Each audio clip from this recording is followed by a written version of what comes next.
Il y a 3 choses en ce moment qui sont importantes dans le learning, c'est apprendre à apprendre. Alors on le dit pour beaucoup, mais pourquoi c'est important ? Parce qu'en fait, c'est un effort d'apprendre, ça te met un peu en situation d'humilité, ça te met en situation de bénéfice derrière parce que tu te sentiras épanoui et grandi et dans un monde qui vacille, ça fait toujours plaisir et ça vient nourrir forcément ton estime de toi. Skill Me Up. Bienvenue sur Skill Me Up, le podcast qui développe tes compétences et celles de tes équipes. Chaque semaine, avec mes invités, on décode les éléments clés d'une stratégie de formation pertinente et petit à petit, on t'aide à construire la tienne. Je suis Delphine Moncorgé et je t'invite à me suivre dans ce nouvel épisode. Bonne écoute!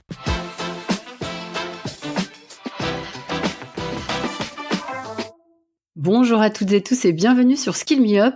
Aujourd'hui, j'accueille une invitée inclassable qui manie aussi bien l'humour que la philosophie, la vision que le concret. C'est Caroline Noiselle. Caroline est experte du futur du travail, elle est maîtresse de cérémonie d'événements RH, mais elle est également autrice, podcasteuse, conférencière et poétesse de l'incertitude. Son dada, c'est l'élan, celui qui nous permet d'agir, même quand le monde part un peu en vrille. Et pour ça, elle a une boussole personnelle, mais elle va nous en parler. Bonjour Caroline. Bonjour Delphine, merci pour cette description. Ben, je t'en prie. Alors avant d'aller plus loin, est-ce que tu pourrais te présenter en 3 points, 3 dates ou 3 chiffres clés, s'il te plaît ? Alors en fait, j'ai choisi 3 expressions. Ce qui me caractérise, on va dire, d'un point de vue professionnel, c'est le marketing digital que j'ai exercé de 1997 jusqu'en 2013 dans différents métiers, différents types d'entreprises, du Orange, du Publicis, par exemple. 2013, mon autre mot, ce serait transformation digitale.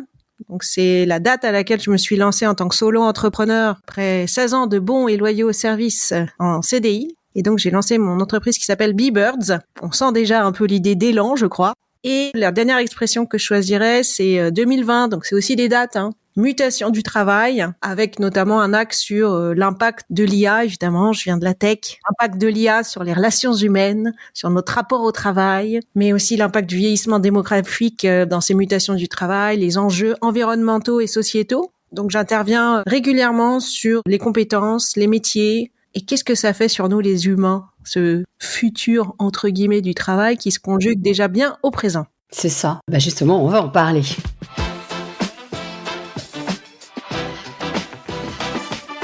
Tu viens de l'évoquer, le futur du travail qui se conjugue au présent, le monde qui évolue, qui s'accélère, l'IA qui change un peu les codes. Donc le monde tangue, il bouscule, il fatigue. Mais alors comment on fait, franchement, pour garder son enthousiasme dans ces conditions-là, sans tomber dans la naïveté, un peu tout va bien, bisounours. Je sais pas s'il y a encore des personnes qui arrivent à faire ça en ce moment. Pour ça que je le dis, mais bon. En fait, je pense que déjà, il faut conscientiser qu'il y a 2 écueils à éviter en ce moment. C'est soit tu tombes un peu dans le mou parce que franchement, à quoi bon, quoi. Et je t'avoue, de temps en temps, j'y tombe. Et je me dis, attends, relève-toi. Et l'autre écueil, ça peut être de tomber dans, je fais des multiples scénarios. On y était déjà habitué, quand on est en situation, moi j'ai connu des années moins bonnes, entre 97 et 2013, et déjà on me demandait 3 scénarios différents de budget pour l'année d'après. Bon, là on pourrait t'en demander 10, je pense, ou 15 même. Et là tu commences à tomber dans un autre piège, c'est pas que tu deviens mou, c'est que tu deviens potentiellement fou. C'est-à-dire à démultiplier des hypothèses, tu sais plus où t'habites et tu sais plus de quoi tu parles au bout d'un moment. Donc il faut éviter déjà de base, avoir conscience que ces 2 écueils sont très humains. Et essayer de remonter sur le fil. J'aime bien cette image de fil. Alors, je spécifierai mon fil par une ligne de Slack. Pour celles et ceux qui connaissent la Slackline, en fait, c'est une sangle. Vous voyez souvent dans des parcs, mais ça peut être aussi dans des salles d'escalade, entre 2 arbres. En fait, c'est funambuliste. Ouais, c'est ça. Mais sur une sangle un peu large. Et évidemment, sur cette sangle, vous tombez régulièrement au début. Parce qu'on n'est quand même pas très habitués là. Enfin, je veux dire, l'incertitude, c'est pas notre quotidien, à nous les humains. Alors, on a des vies incertaines, tous et toutes. Si je demandais à tous tes auditeurs et tes auditrices qui a aujourd'hui la vie qu'il avait prévue, quand je pose ces questions-là devant 200 ou 400 personnes, il y en a pas un qui lève la main. Donc, sauf que là, il y a quand même énormément de paramètres incertains. Donc, dans les clés, effectivement, j'ai mon petit acronyme là, l'élan. Alors, vas-y. Donc, on a commencé par l'enthousiasme, mais si tu veux nous le détailler. Delphine, tu viens de donner la première lettre, le E d'élan, enthousiasme au changement. La deuxième lettre, le L, c'est le L de lien. le A de l'audace et le N de la niaque. Alors, si on aborde le lien, tu dis que le lien, c'est une boussole et dans un monde hybride, éclaté, sursollicité, comment on fait encore pour créer du lien, du vrai lien et surtout peut-être en tant que manager, si on peut focuser là-dessus? Moi, je trouve qu'aujourd'hui, la meilleure façon, c'est de se rapprocher de ses homologues, de ses pairs. Alors que ce soit des personnes qui sont dans ton entreprise ou à l'extérieur de ton entreprise, des partenaires aussi, des fournisseurs, et d'avoir des échanges le plus authentiques possible sur la situation. Je pense qu'on a besoin de Et alors, en sincérité termes entre nous. d'audace, On a besoin de se dire qu'est-ce qui va pas, qu'est-ce que tu as essayé qui peut marcher et qu'est-ce qu'on peut faire potentiellement ensemble comme nouvelle piste et comme nouvelle façon.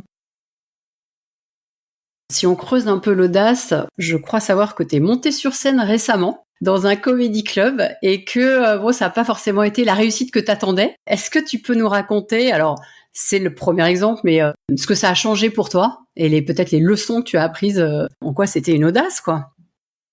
Bah pour moi, c'est un peu l'exercice du feu. Je fais de la scène depuis que je suis petite, j'ai fait du théâtre quand j'étais plus jeune. Maintenant, monter sur scène seule avec son texte pour faire rire, on est quand même dans le triple salto. Pour moi en tous les cas. Mais j'ai voulu le faire, voilà, c'était une envie. Il fallait que je le fasse. C'est une obligation. Je l'ai fait. Alors le parcours déjà a été un peu le parcours d'introspection important parce que c'est pas la même chose de dire un texte de théâtre que dire son texte. Donc ça remue énormément de choses, même si le thème c'était le travail. Tu parles quand même de toi quand tu parles de ton rapport au travail, on va pas se mentir. Alors je me suis très très bien préparée pendant 2 mois et le jour J, je me suis très très mal préparée. Ça c'est la petite leçon du jour. Si vous préparez mal l'heure juste avant, ça va être moins bien. Donc en gros, j'estime que j'ai été à 60% de ce que j'aurais pu faire. Je me suis dispersée, j'ai été un peu étonnée par l'ambiance des coulisses, même si j'aurais pu m'en douter.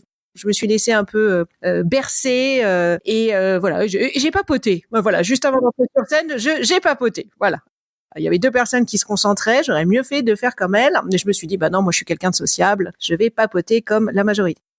Ça m'a pas du tout réussi, donc j'ai eu l'impression d'être projetée sur scène au moment où c'était moi. Je suis passée en plus en plein milieu, je pense que j'aurais dû passer dans les 3 premières. Et j'ai eu le trou noir. Oh là là. En plein milieu du texte. Je l'ai géré. Je pense que c'est ce que j'ai mieux le géré d'ailleurs. C'est le trou noir. Voilà, je me suis retournée un peu de côté. Les gens ont bien compris que j'avais un trou noir. Je crois que je l'ai même dit. Je dis, ah non, c'est pas vrai. Je suis pas partie en crise d'angoisse, en crise de panique. Je me suis concentrée. Les gens applaudissaient pendant ce temps-là. Et le mot est revenu. Et quand le mot revient, évidemment, tout ton texte revient. C'est ça qui est magique dans le trou noir. Et donc, j'ai quand même pu terminer ma prestation. Ouais, parce que là, tu te mets en zone de danger, tu montes ta vulnérabilité. Enfin, c'est quand même assez fort d'avoir osé faire ça.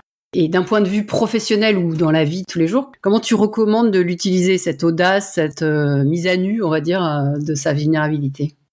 Ouais, alors en fait, l'autre leçon que je retiens, à part m'être mal préparée, c'est qu'en fait, quand t'es audacieux comme ça, même si tu rates, t'es quand même content. Tu le vis pas du tout comme un échec. Ok. Tu le vis comme je l'ai fait, de base. Et toutes les personnes qui étaient dans la salle, et c'est mes proches, voilà, ils ont pas retenu le trou noir, ils ont dit, tu l'as fait.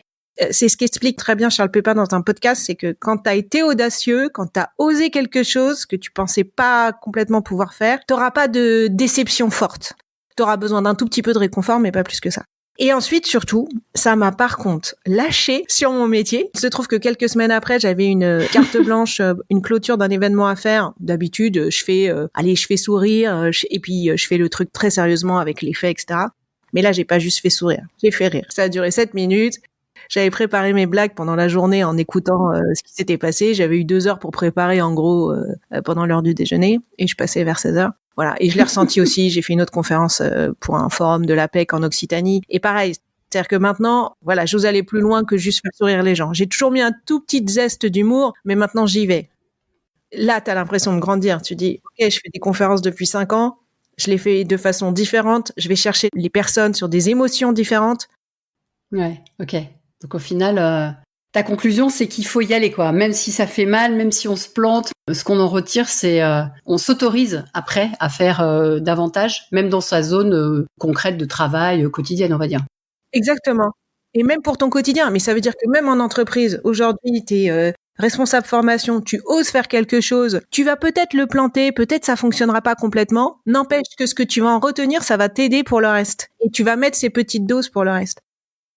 Et alors, le quatrième pilier, c'est la niaque. Comment t'expliques ça, en fait, à un manager, notamment, qui serait un peu à bout de souffle et qui finirait ses journées un peu vidées parce qu'il a tout donné, etc. Comment il fait pour garder la niaque dans ce climat ambiant, avec une équipe à motiver, avec, un contexte économique un peu difficile? Comment on garde la niaque, en fait, selon toi? Paradoxalement, je pense qu'on garde la niaque en ce moment en prenant plus de temps pour soi. Alors je sais, c'est pas politiquement correct de dire ça, mais même moi aujourd'hui, je m'en rends compte sur ma vie, l'impact que ça peut avoir ce qui se passe. Et en fait, au lieu de t'octroyer 10 minutes par jour, tu t'octroies peut-être 1 heure de sortie, de seul, tu vas te balader pendant 1 heure. T'es entre 2 visios, c'est bon, t'en as 7 dans la journée, tu peux aller te balader 1 heure, voilà. Et tu te balades, tu pars sans rien. Enfin, tu vois, là, l'idée, c'est tu pars sans ton téléphone. Bon, si vraiment tu peux écouter un podcast qui n'a rien à voir sur un thème qui te plaît, tu peux aller courir, tu peux aller marcher. Et en fait, dans ces moments-là, mais je pense qu'on l'a tous et toutes vécu, mais on n'ose pas le faire parce que derrière, on se rassure en disant non, il faut que je bosse, je suis derrière mon bureau. Mais en fait, quand tu t'en vas comme ça, tu vas avoir des réponses à des questions que tu te poses. Elles vont venir en fait naturellement. Et là, il y a quelque chose qui va venir et tu vas dire ah mais oui. Attends, je vais faire comme ça va mieux se passer. Ouais. T'as une tension avec un collègue, par exemple, ou une personne de ton équipe, tu lâches et tu vas dire, ok, de toute façon, là, comme on est parti, ça marche pas, ok, tiens, je vais revenir vers lui, je vais lui dire ça. C'est le principal conseil du moment, quoi. À l'opposé de l'agnac, t'as le fameux à quoi bon. Alors, l'agnac, ça veut pas dire, c'est pareil, t'es tout le temps au taquet, hein. C'est pas non plus l'épuisement, c'est pas l'agnac pour l'agnac. Parfois, il faut savoir abandonner certains sujets. Comme on dit, choisir ses combats. Pas être sur tous les fronts. Exactement. Et puis sinon, tu les étales, tes combats. Ouais. Tu dis, ok, donc pendant 3 semaines, c'est ce combat-là. Il est le plus urgent, donc je le fais maintenant. Et puis celui-là, écoute, je le reporte. Si ça se trouve, je le mènerai jamais, mais là, je peux pas tout faire en même temps. Tu priorises, t'étales, ouais. Alors, tu l'as dit tout à l'heure, tu crois beaucoup au pouvoir de l'humour en entreprise. Moi aussi, j'y suis plutôt favorable. Mais ça se passe pas avec tout le monde de la même façon, en fait. Ça passe pas dans toutes les structures. Est-ce que tu penses quand même que ça peut aider à désamorcer des situations conflictuelles, ou est-ce que tu penses que quand on a vraiment un sujet, il faut être sérieux, enfin en tout cas l'instruire de façon rigoureuse, etc. En fait, même un petit peu quelque part au-dessus de l'humour, c'est comment tu continues à travailler dans une forme de joie et de plaisir d'être et de converser ensemble. Et puis l'humour, dans une situation qui est devenue trop conflictuelle, faut complètement l'oublier.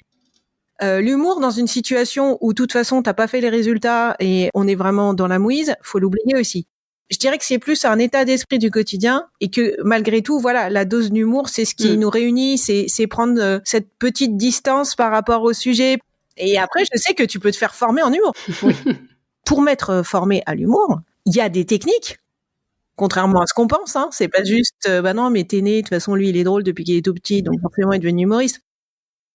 Comme tout, ça se travaille, ça se muscle. Comme tout, il y a des techniques. Elles sont d'ailleurs référencées dans un très bon livre, si vous voulez regarder, qui est passionnant à lire, qui est le livre de Christine Béroux. Elle l'a écrit il y a 10 ans, elle a refait une mise à jour. Écrire avec humour, mais écrire c'est vivre. Il y en a des formatrices à l'humour sur LinkedIn. Ouais, c'est clair, ouais, tout à fait. Si on switch un peu plus sur la partie formation, compétences, en tant que responsable L&D, formation, RH en charge du développement des compétences, on nous demande souvent d'être agile, de former à ce qu'on connaît pas encore. Quel levier tu conseillerais, toi, à un responsable learning pour accompagner ses équipes dans cette incertitude qu'on vient de dire et peut-être avec élan? Il y a 3 choses en ce moment qui sont importantes dans le learning, c'est apprendre à apprendre.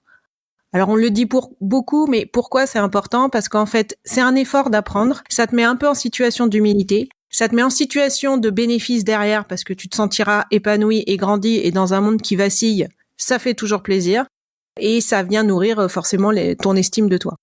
Deuxième chose, je dirais, c'est apprendre à gérer des conflits productifs. Parce qu'en situation de tension, comme on est toutes et tous, en fonction de nos personnalités, de nos caractères, ça nous touche plus ou pas. Et donc, savoir gérer des conflits productifs. Tu sais qu'à chaque fois que je fais soit des formations sur le conflit ou que j'interroge mes invités, qui est-ce qui est à l'aise avec le conflit, les gens qui ne sont pas à l'aise avec le conflit. La salle se divise en 2. Ah ouais. C'est comme à l'époque quand tu demandais pour le télétravail, tu sais, avant 2020, qui est pour, qui est contre.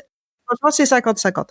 C'est très intéressant. C'est-à-dire que de base, il y a des personnes qui vont l'éviter. Ils n'en veulent pas. Et c'est pas forcément une bonne technique de ne pas vouloir des conflits. C'est bien de temps en temps, mais pas tout le temps, pas dans toutes les situations. Et puis t'as les gens qui sont hyper à l'aise Enfin, hyper à l'aise, ça veut pas dire qu'ils vont chercher le conflit, mais ils sont à l'aise, ils y vont, quoi. On en parle. Et c'est plus ça, en fait. C'est plus ces deux types de caractères, tu vois, qui se confrontent, en fait, en entreprise comme ailleurs. Donc, ouais, gérer des conflits productifs en ce moment, je pense que c'est hyper important. Puis, tu peux faire ça avec humour. Je pense que ça vient mettre un peu de baume au cœur. Et apprendre à cultiver l'estime de soi et puis celle des autres, quoi. Donc là, c'est le fameux se connaître soi et se sentir reconnu.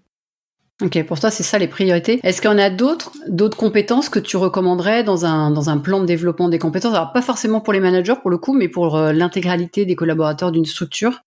Ah bah, aujourd'hui, je pense qu'on ne peut pas se couper de l'IA générative. Si tu t'en coupes, on commence à avoir plein d'études et d'articles là-dessus.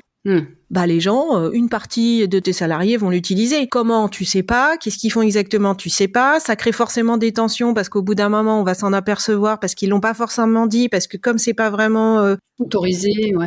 Voilà, autorisé, on sait pas trop. Donc et même eux, peut-être ça procure chez eux un sentiment de je fais un truc un peu en mode coulisses, quoi. Ouais. C'est pas terrible. Donc je pense qu'on n'a pas le choix sur l'IA générative. Il y a même pas d'histoire de savoir si t'es pour, si t'es contre. C'est juste, on fait quoi avec, quoi. Et en tant qu'entreprise, à quel moment, sur quel département tu démarres le pilote? Tu vois, je connais certaines entreprises, je trouve ça génial. Ils commencent par les RH. En voilà une très très bonne idée. Et donc c'est eux qui créent le cas d'école. C'est eux qui créent le pilote. C'est magnifique. Ouais, c'est clair. Parce que ils vont pouvoir derrière orienter les autres BU. Parce que eux, on a tous un peu, bon, bah ça nous a apporté du temps. Ça, on a gagné en qualité. Et ça, on a gagné en standardisation de process. Parce qu'on nous parle toujours du gain de temps. Mais en fait, il y a 3 bénéfices potentiels. On oublie souvent les 2 autres. Du coup, j'avais une question sur l'IA auquel tu as répondu, donc c'est top. Pour conclure, est-ce que tu aurais un exemple concret de situation où, qui peut illustrer en fait tout ce que tu viens de nous raconter et peut-être mettre en œuvre soit l'acronyme Élan, soit une des lettres en particulier? Je vais prendre l'exemple d'un petit village en Picardie qui s'appelle Ault. Ault, il y a plusieurs restaurateurs. Il y a évidemment des dérèglements climatiques qui font qu'il fait de moins en moins beau de temps en temps. Et il y a un restaurateur qui est allé voir ses collègues restaurateurs en leur disant « Est-ce que ça vous dirait pas de faire une carte d'infidélité ?» Je trouve ça audacieux. Donc cette carte d'infidélité, vous l'aurez peut-être déjà compris, tu es consommateur, tu es client dans un restaurant, hop, t'as un tampon, tu vas dans l'autre, t'as un deuxième tampon, et au bout de 6 tampons, tu as droit à un cocktail gratuit dans un des 5 restaurants partenaires. Ok. Et je trouve qu'à la fois, c'est de l'enthousiasme parce que finalement, vive le changement. Du coup, ensemble, c'est du lien, entraide, même entre concurrents. En fait. C'est de l'audace et c'est de la niaque. Et c'est quelque chose de simple, c'est-à-dire que la mise en place est facile. Ouais. Ils sont quand même passés au 13h de TF1, ils ont eu de la presse, vous pouvez regarder, carte d'infidélité à Ault, et ça marche. Et ça marche. Génial. Bon, super. Bel exemple. Merci, Caroline. Alors, je te propose maintenant de passer aux questions signature du podcast. La première question, c'est comment fais-tu ta veille? Comme tu es sur plein de sujets, tu dois avoir plein de sources. Comment tu fais? Effectivement. Alors sur le sujet, on n'en a pas beaucoup parlé, mais sur le sujet des relations hommes-femmes, qui est un sujet qui me taraude, je sais pas comment on dit, depuis 5 ans, j'ai beaucoup lu. Ok. Ça s'est beaucoup passé par les livres, c'est beaucoup passé par les podcasts, c'est beaucoup passé par des documentaires. Sur mes autres sujets plus du quotidien et de mon activité professionnelle rémunératrice, ça passe par le réseau LinkedIn, évidemment. Ça passe par des podcasts aussi. J'aime bien le podcast Écosystème RTS. Et sur LinkedIn, je suis souvent Anne-Sophie Moreau, Apolline Guillot de Philonomiste et de Philosophie Magazine. Je suis Philippe Zilberzan, qui a quand même toujours le petit poil à gratter qui va bien. J'aime bien Christophe Genoux aussi. Séverine Loureiro, qui vient de reprendre le Lab RH et qui est en train de transformer les RH et c'est magnifique et de les faire pivoter, comme elle dit. Tout à fait. Voilà. Et je lis beaucoup d'articles de fond, des études que je mets de côté, évidemment, sur tout ce qui, là, on commence à en voir tomber, moi, je trouve, là, depuis un mois, sur le côté un peu les effets collatéraux de l'utilisation de l'IA. Mais oui. Donc, on rentre un peu plus dans le côté sociologique qui m'intéresse. C'est ça, ouais. Peut-être le fait que ça amplifie notre besoin de relations humaines en parallèle du développement de l'IA. Bon, bref. Oui. Et la dernière étude qui est très marrante, c'est les usages. Et un des usages qui est complètement inattendu, c'est d'utiliser ChatGPT comme ton coach.